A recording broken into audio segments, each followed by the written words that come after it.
안녕하세요. 수업 시작하겠습니다. 오늘은 우리가 배 두 번째 시간으로 배가 어떻게 앞으로 갈까에 대해서 한번 이야기를 해보도록 하겠습니다. 오늘 내용도 잘 따라오길 바랍니다. 배가 앞으로 가려면 어떻게 해야 될까? 비행기랑 굉장히 비슷한데 비행기는 앞으로 가려고 무엇을 했지? 공기를 뒤로 밀었지. 우리가 뭐든지 앞으로 가기 위해서는 제일 만만한 게 뭐냐? 무언가를 뒤로 밀면 얘는 앞으로 간답니다. 뒤로 밀어서 앞으로 가는 거 우리가 법칙 만드는 사람 하나 있었죠. 누구였지? 뉴턴이라는 사람이 있었죠. 뉴턴이 말한 법칙 바로 작용, 반작용의 법칙입니다. 물체가 앞으로 나가려면 어떻게 하면 된다? 다른 걸 무언가를 뒤로 밀면 됩니다. 그래서 다른 물체를 미는 걸 뭐라 부른다? 작용, 반작용 법칙입니다. 이 법칙은 굉장히 강력한 법칙으로 이거는 우주에서도 통하는 법칙이랍니다. 자, 그럴 때 배 같은 경우에 앞으로 가기 위해서 그럼 뒤로 무엇을 밀어요? 배가 뒤로 밀을 수 있는 가장 대표적인 것은 두 가지가 있답니다. 무엇과 무엇일지? 첫 번째로는 가장 뒤로 밀만한 거는 물이 있겠지. 또 뭐가 있을까요? 공기가 있잖아요. 그래서 물을 뒤로 밀려면 어떻게 하면 될까요? 물을 뒤로 밀 수 있는 무언가 작대기가 있으면 좋겠지. 이걸 노라고 부르고요. 그 다음 공기를 받아서 앞으로 나아가는 거를 우리가 뭐라 부르지? 돛이라 부르잖아요. 그래서 배 같은 경우에는 돛을 이용해서 가거나 아니면 노를 이용해서 가는 게 가장 일반적이랍니다. 그럼 역사적으로 봤을 때 물을 미는 게 유리했을까요? 공기를 미는 게 유리했을까요? 라고 이야기하면 이건 말하기가 좀 어렵습니다. 왜냐하면 역사적으로 두 개를 동시에 썼거든요. 제일 처음에 무엇부터 시작을 했는지부터 우리가 이야기해보면서 진행을 해보도록 하겠습니다. 오늘은 그래서 역사 이야기가 살짝 나올 예정입니다. 자, 그래서 우리가 앞으로 나가기 위해서 이렇게 돛을 이용하거나 아니면은 물을 이용해서 물을 밀어주는 방법이 있는데요. 제일 처음에 배를 만들었을 때는 돛은 하나 정도만 이용해줬고요. 그 다음에 여기 보이는 것처럼 노를 많이 이용해줬답니다. 이걸 우리가 무엇이라고 부르냐면 갤리선이라 부르고요. 이 갤리선이라고 말하는 거는 노를 굉장히 많이 이용해주는 방법이에요. 근데 이 갤리선은 굉장히 순식간에 원하는 방향으로 방향 전환도 잘 되고요. 배도 힘도 굉장히 세게 움직일 수 있어서 초반에는 굉장히 좋아했지만 어느 순간 시간이 지나다 보니까 배가 일정 이상 커지기가 굉장히 불리했어요. 왜냐하면 배가 커지면 커질수록 노를 미는 사람이 동시에 많아져야 되고요. 이 많은 사람들 먹여야 되고 재워야 되고 그 다음에 이 많은 사람들이 한꺼번에 계속 4시간, 5시간 노를 저을 수가 없어요. 대부분 1시간을 적고 나잖아요. 그러면은 보통 2시간 정도는 쉬어줘야지 그 다음에 다시 저어줄 수가 있었답니다. 그렇기 때문에 우리가 사람들도 너무 많이 필요했기 때문에 이 다음으로 우리가 배가 노를 저어서 가는 게 아니라 바람으로 이동하면 어떨까라고 생각해가지고 우리가 흔히 말하는 대항해 시대라고 부르는 시대에서는 우리가 노가 아니라 돛을 이용한 시대로 바뀌었습니다. 이 돛을 이용하는 거 우리가 뭐라 부르냐면 범선이라고 불러요. 범선은 놀랍게도 이 배와 다르게 돛이 몇 개지? 지금 언뜻 보기로만 돛이 10개가 넘어가죠. 돛이 보통 적은 게 한 15개, 많으면 30개 근처까지 되는데요. 이유가 바로 뭐냐면은 사람들이 바람을 잘만 이용하잖아. 그러면 어디에서 바람이 불든지 앞으로 나아갈 수 있다는 걸 알게 돼요. 더 자세한 걸 이야기하기엔 조금 시간이 걸리지만 예를 들어서 바람이 직진으로 완전 앞으로만 불지 않잖아. 이쪽에서 부는 바람을 뭐 이런 식으로 막는다든지 아니면 바람이 이렇게 막는다든지 바람의 돛을 어떻게 우리가 설치를 하느냐에 따라서 우리가 바람을 이용해서 움직이는 걸 사람들이 조금 더 지식이 늘어났단 말이에요. 그렇기 때문에 그걸 이용을 하기 위해서 돛을 여러 개를 놔두게 되고요. 돛이 많아지면서 힘도 바람의 힘을 이용하니까 힘도 많이 세지면서 자연스럽게 얘를 이기고 얘가 배 주종목으로 바뀌게 되었습니다. 그리고 나서 조금 더 시간이 지났더니 이제는 산업혁명이 일어나요. 산업혁명이 일어났더니 다시 이쪽으로 사람들이 마음이 갔어요. 그래서 이제 어떤 짓을 했느냐. 이제는 사람이 저어주는 게 아니라 기계가 저어주게 해보자. 해서 기계 노를 이용하는데 기계 노를 어떻게 이용을 해주냐면 굉장히 무식한 방법을 썼어요. 이 노를 그대로 바다에 넣었다고 생각해요. 그래서 돌려주면 어떤 모습이 나오냐면은 딱 물레방아 느낌이 나요. 그래서 물 속에서 물레방아를 돌려주는 느낌을 만들어 보겠다고. 그게 바로 뭐냐면은 외륜차라고 말하는 거고요. 이 외륜차가 굉장히 요새 비슷한 걸 갖고 노는 친구들이 이제 바로 이런 거 본 적 있나요? 보통 이런 거는 오리배 아니면은 어렸을 때 그 키즈 카페 같은데 이런 거 있는데 있거든요. 이걸 달달달 돌려주면 앞으로 나아가는 방법이에요. 이게 바로 노를 이용한 방법을 좀 기계화 시켰다라고 생각을 하면 된답니다. 이 방법을 이용해서 사람들이 그 다음으로 많이 갔습니다. 이걸 외륜선이라 불렀어요. 물론 이 방법도 문제가 많겠죠. 왜냐하면 공기를 만약에 이게 파도가 많이 쳐서 좌우로 많이 흔들리게 된다면은 얘가 효율이 잘 나오기가 좀 힘들다라는 단점도 있겠지만 일단 이런 방법도 있었고요. 그 다음으로 만들어진 방법은 바로 뭐냐면은 이 프로펠러, 우리가 이 물을 미는 거를 아예 물 아래로 잠수를 시키는 방법을 시켰답니다. 이거 우리가 프로펠러형이라고 부르고요. 이때부터는 대부분 내연기관을 이용해 줬는데요. 이 방법을 쓰면서부터 사람들이 우리가 바깥쪽에는 노도 보이지 않고요. 외륜차도 보이지 않고 범선처럼 이렇게 돛이 보이지도 않으면서 배가 앞으로 나갈 수 있는 방법을 깨닫게 되었답니다. 그래서 이때부터 프로펠러를 썼는데요. 이때 쓴 프로펠러 크냐 작냐라는 개념으로 가보자면 좀 크기가 심하게 크답니다. 지금 이거 보이시나요? 이거 좀 작은 편에 해당하는데요. 지금 사람이 요만한데 얘가 이따만해요.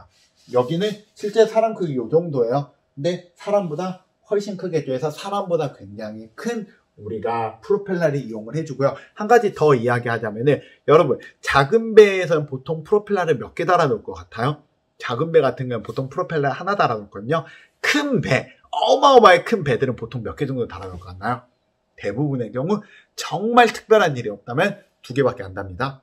진짜 특별한 일이 있을 경우에 4개를 달고요. 아니면 대부분 2개 달아요. 대신 이 2개를 굉장히 큰 걸 달아준다. 그래서 배 같은 경우에는 짤짤한 거 여러 개 안 하고요. 대부분의 배는 프로펠러를 큰 걸 달아주는 게 가장 일반적이다라고 여러분들이 생각하면 될 것 같습니다. 자, 그럴 때 우리 한번 지금부터 또 그 다음으로 넘어가 보겠습니다. 그러면 배가 실제로 물을 미는 거랑 공기를 미는 거 어떤 게 더 효율적일까에 대해서 좀 이야기를 해보도록 하겠습니다. 우리가 밀 때는 반드시 힘이라는 게 생겨야 되기 때문에 이 힘에 대한 공식을 좀 이야기해야 되는데요. 힘의 공식 예전에 제가 이야기한 적이 있는데 이거 중학교 과정이 아니라 고등학교 과정에 옮겨졌다는데 힘이라고 말하는 거는 MA 질량과 가속도의 곱이라고 말해줄 수 있는데요. 이 질량과 가속도의 곱은 우리가 질량이라는 걸 풀어서 써줄 수 있습니다. 요렇게 이 로우라고 부르는 거는 이거 로우라고 있거든. 로우라고 부르는 거는 다른 말로 밀도라고 부르고요. 그 다음에 요거는 무엇이라고 부르냐 부피라고 부른답니다. 너희들 그런 거 들어본 적 있잖아. 밀도라고 말하는 거는 부피분의 질량입니다. 그거 그냥 식 넘겨가지고 그냥 그냥 식만 왔다리 갔다리 해준 건데요. 이걸 왜 쓰면 유리하냐면은 우리가 힘이라고 말하는 걸 밀도 곱하기 부피 곱하기 A라고 써놨는데요. 이게 굉장히 중요한 식이 돼요. 왜냐하면은 프로펠러가 밀 수 있는 물의 양은 고정적이에요. 그러면은 얼마나 힘을 많이 낼 수 있느냐는 우리가 무엇에 영향을 받냐면은 밀도의 영향을 받을 수밖에 없기 때문에요.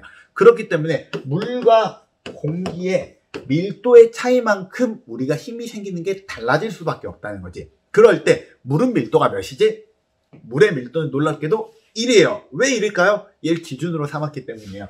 물의 밀도는 1인데요. 그때 공기는 밀도가 몇일까요? 공기 밀도는 0.0012밖에 안 돼요. 두 개 차이가 약 800배에서 900배만큼 차이가 나요.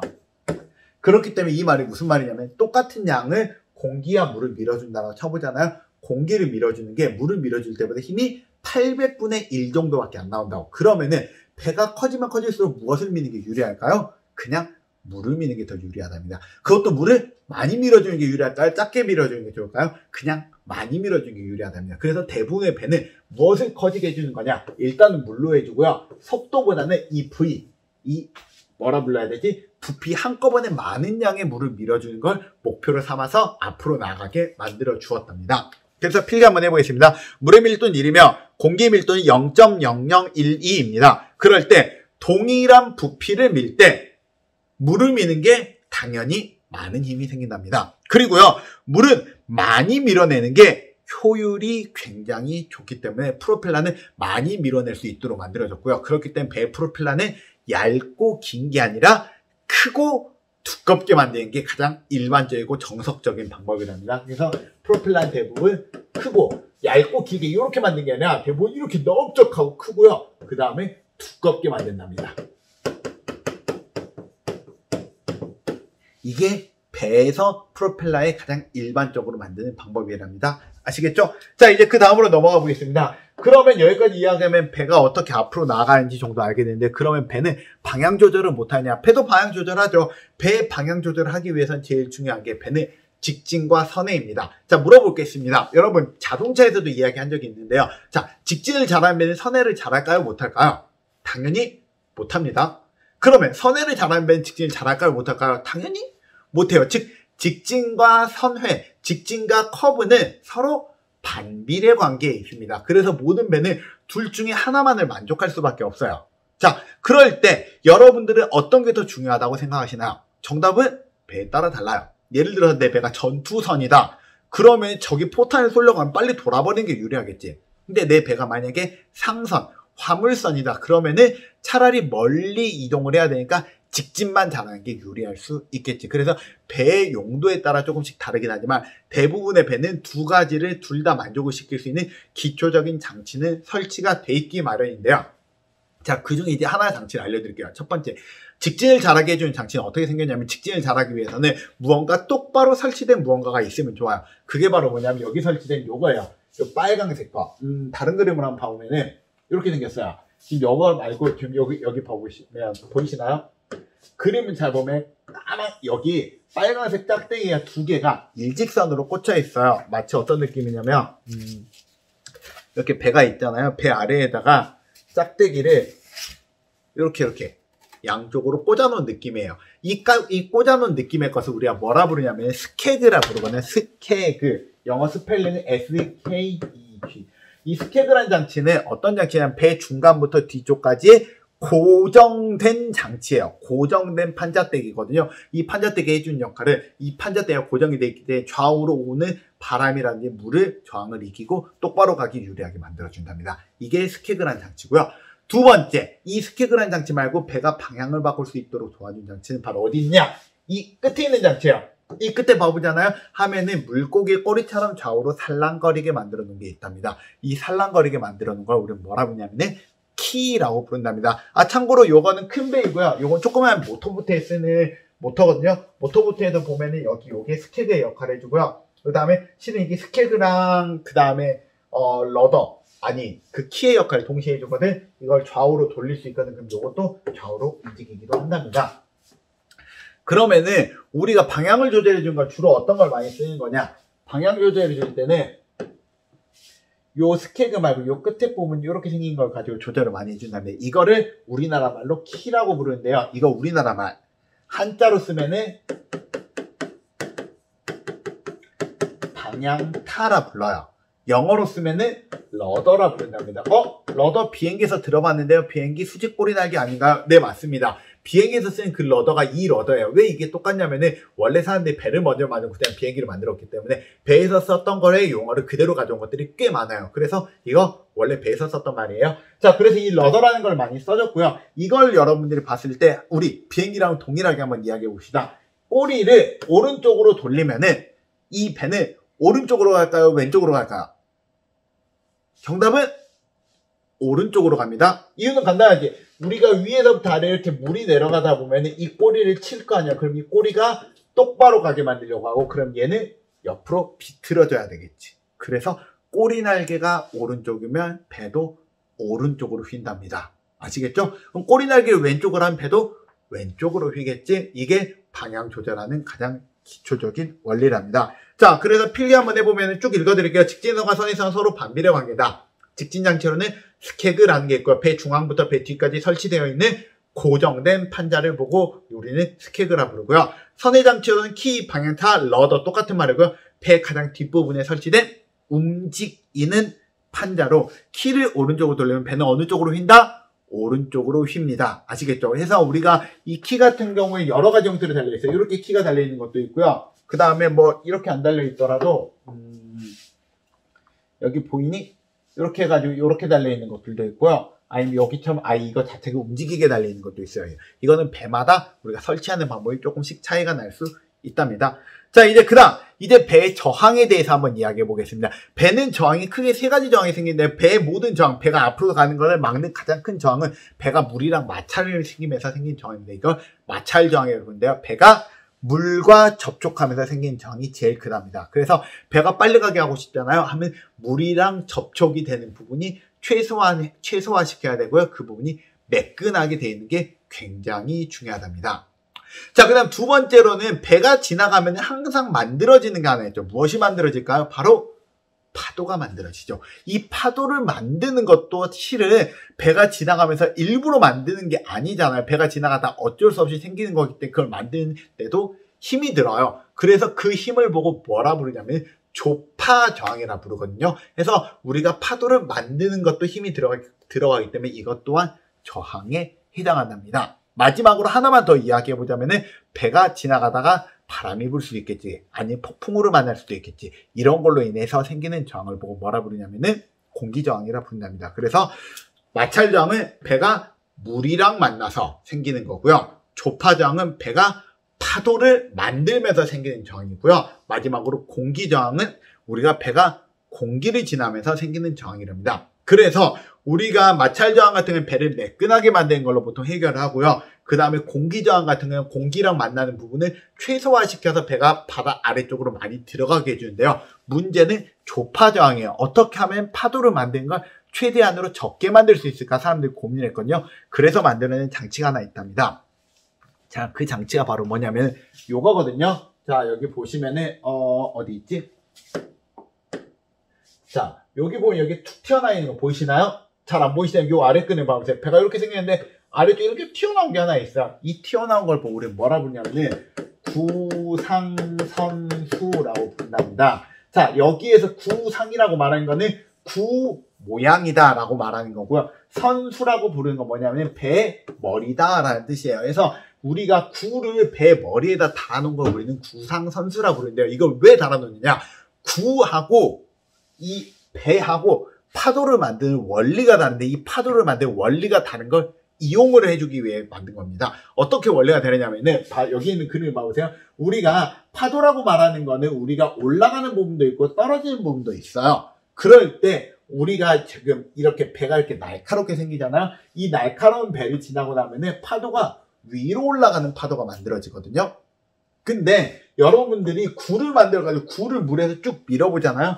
그러면은 내려가는 파도를 만들게 돼 있어요. 그러니까 우리가 하나는 올라가는 파도, 하나는 내려가는 파도를 만든다면은 이 올라가는 파도랑 내려가는 파도를 같이 동시에 만들어 버린다면은 올라가는 것도 내려가는 것도 두 개가 서로 상쇄가 돼서 작은 파도를 만들 수 있지 않을까라고 사람들이 생각을 해낸 거예요. 그리고 실제로 이거는 파동적인 측면에서 보면은 맞는 말이고요. 그래서 여기 툭 튀어나와 있는 요걸로 인해서 배가 마찰을 줄여줄 수 있다는 거지. 파도를 적게 만들 수 있다는 거지. 이걸 우리는 구상선수라 부르고 대부분의 큰 배들 같은 경우엔 그래서 이렇게 가툭 이렇게 튀어나와 있는 게 무조건 달려 있답니다. 자, 필기 한번 해보겠습니다. 구상선수란 무엇을 말하냐? 선박의 조파저항을 줄이기 위해서 선수, 배 앞면 쪽에다가 만들어 놓은 구 모양의 장치입니다. 구 모양의 장치. 이걸 구상선수라고 부른답니다. 마지막 여덟 번째. 공동현상에 대해서 이야기해 드리겠습니다. 공동현상인 건 뭐냐면은 배가 프로펠러가 이렇게 빨리 이게 지나가잖아. 프로펠러가 돌아가면서 여러분 프로펠러가 돌아가는 거 한번 봐보도록 하겠습니다. 여러분 프로펠러가 돌아가면서 공기방울 만든 거 혹시 아시나요? 프로펠러가 지나면 공기방울 이렇게 뽀글뽀글 만들거든. 이유가 뭔지 말씀을 드릴게요. 배가 있잖아. 프로펠러가 이렇게 돌아가다 보잖아. 돌아가면은 이 돌아간 이 끝면 쪽은 물이 빨리 지나갈까요? 천천히 지나갈까요? 빨리 지나가겠지. 즉 물의 속력이 빨라지거든요. 여러분 예전에 저한테 베르누이 원리 배웠던 거 기억나시나요? 베르누이 원리 비행기에서 많이 썼는데요. 베르누이 원리에 따르면 속력이 빨라지면 상대적으로 떨어지는 게 하나 있어요. 무엇이 떨어지지? 압력이 떨어지는 거예요. 그 압력이 떨어지면 이게 무슨 일이 일어나냐면은 압력이 너무 많이 떨어지게 되잖아요. 그 부분이 갑자기 물이 공기로 돼버려요. 물이 공기. 마치 뭐처럼 우리가 산 높은 곳에 올라가면은 우리가 압력이 낮기 때문에 낮은 온도에서 끓어버리는 것처럼. 그래서 이 물의 온도에서 그냥 끓어버리는 현상, 끓어가지고 공기방울이 생기는 현상이 생기거든요. 이걸 우리는 무엇이라 부르냐면 공동현상이라 불러요. 이 공동현상이라 부르는 거는 이 현상 때문에 우리가 물을 지나가면서 물 안에 있는 이 프로펠러가 공기방울을 만들기 시작하니까 다 끓어서 생긴 거고요. 이걸로 인해서 어떤 일이 일어나냐? 배가 프로펠러가 이렇게 망가지기 시작을 해요. 보이시죠? 이렇게 망가진 거. 망가진 게 가운데는 안 망가져. 왜냐면 가운데는 얘가 속도 빠르지 않고 끝부분이 속도가 빠르거든. 그래서 이렇게 끝부분이 망가지게 만드는 현상을 만들어주고요. 이거 우리는 무엇이라고 합니다? 공동현상이라고 부르고요. 이 공동현상 때문에 우리가 잠수함 같이 은밀하게 가야 되는 배들 같은 경우에 이 공동현상을 최대한 줄이려고 많이 노력한답니다. 안 그러잖아 하면 다른 사람한테 다 들켜서 다 죽겠지. 잠수함은 생명이 은밀함이잖아. 그래서 이런 것들도 이용을 해주기도 한답니다. 그래서 공동현상 필기 한번 해보겠습니다. 프로펠러는 빠른 속도로 회전하기 때문에 다른 부분에 비해서 속력이 빠르니까 압력은 어떻게 됐나? 낮아집니다. 압력이 낮아지게 되면은 이로 인해서 물이 무엇이 된다? 수증기로 변하는 현상이 생기고 이게 프로펠러의 내구도를 떨어뜨리는 주 원인이 된답니다. 그래서 프로펠러를 망가뜨리는 주 원인은 무엇이다? 물이 끓어서 생기는 공기방울이다 라고 생각을 하시면 되겠습니다. 자, 이제 마지막으로 이제 한 가지만 더 이야기해 보겠습니다. 여러분, 배가 지나가다 앞에 다른 배가 와요. 배가 가다 다른 배가 오면 이거 위험한 상황이야? 아니면은 이거 괜찮은 상황이야? 위험한 상황이지. 네가 배를 만들었어. 배를 만들었는데 배가 지나가다 이쪽 앞에 또 배가 와. 그럼 피해야 되겠지. 어느 방향으로 피해야 돼? 이렇게 피하면 다 같이 죽는 거잖아. 이렇게 피해도 다 같이 죽는 거고. 그래서 대부분의 배들은 일단 기본적으로 정해놔. 일단 앞에 배가 오면 배는 어느 쪽으로 피한다를 정해놓거든. 일단은 오른쪽으로 무조건 피한답니다. 오른쪽으로 피하면 이렇게 피하거든. 보이니? 이렇게 오른쪽으로 이렇게 피하는 거야. 이 상태에서 가다가 얘도 오른쪽, 얘도 오른쪽. 그래서 오른쪽으로 피하는 게 가장 기본이고요. 이걸 우현선회라고 부른답니다. 그래서 마주보는 배가 충돌할 위기가 생기면 일반적으로 우현선회 하는 게 일반적이고요. 두 번째, 두 개의 배가 있는데 두 개의 배가 만약에 너무 가까워지면 그럼 어떤 일이 일어나는지 혹시 아시나요? 배가 있는데요. 두 개의 배가 이렇게 지나가다가 두 개의 배가 너무 가까워지잖아요. 배가 가까워져 봅시다. 그럼 이 사이에 간격이 좁아지겠지. 간격이 좁아지면 이 사이에는 지나가는 물이 빠르게 지나갈 것 같나요? 느리게 지나갈 것 같나요? 간격이 좁은 곳에서 당연히 빠르게 지나간답니다. 여러분, 물 호스를 누른 거랑 똑같은 현상이 일어나요. 그럼 여기 가운데가 물이 빨리 지나간다. 빨리 지나간다. 또 이 말하면 또 무슨 말 할까? 빨리 지나가는 만큼 압력은 어떻게 되나? 압력은 떨어진다. 압력이 떨어지게 되면 어떤 일이 일어나냐면 우리가 바깥쪽에 비해서 이 안쪽이 압력이 떨어지기 때문에 이 안쪽으로 힘이 작용하게 돼요. 그래서 이 배가 어떻게 되는 줄 알아요? 붙어버리는 현상이 발생하는 겁니다. 그래서 이걸 우리가 직접 봐보자면은,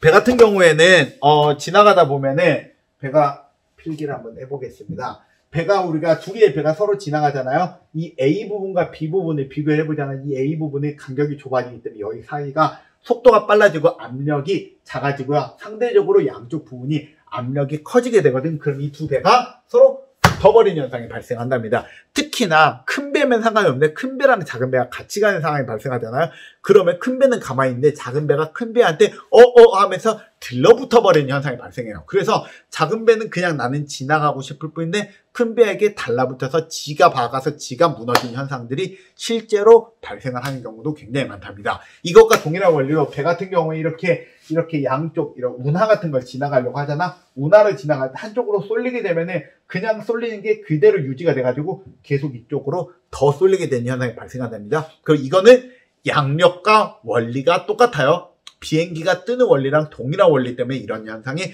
발생할 수 있다는 거. 배에서 이건 조심해야 된답니다. 이것 때문에 예전에 사고가 난 적도 있어요. 그래서 배 압력. 두 배가 서로 가까워지면 배 사이의 유속이 어떻게 된다? 빨라지게 되고요. 유속이 빨라지면 압력이 어떻게 된다? 압력이 떨어지게 돼요. 그러면 배 사이가 점점점 가까워지게 때문에 우리가 이로 인해서 충돌이 발생할 수 있다는 점 염두하셔야 됩니다. 자, 이걸로 배에 대해서 두 번째 시간은 끝났고요. 다음 시간에 배에 대해서 마지막으로 1시간만 더 하고 수업을 마무리하도록 하겠습니다. 오늘 수업 끝. 안녕.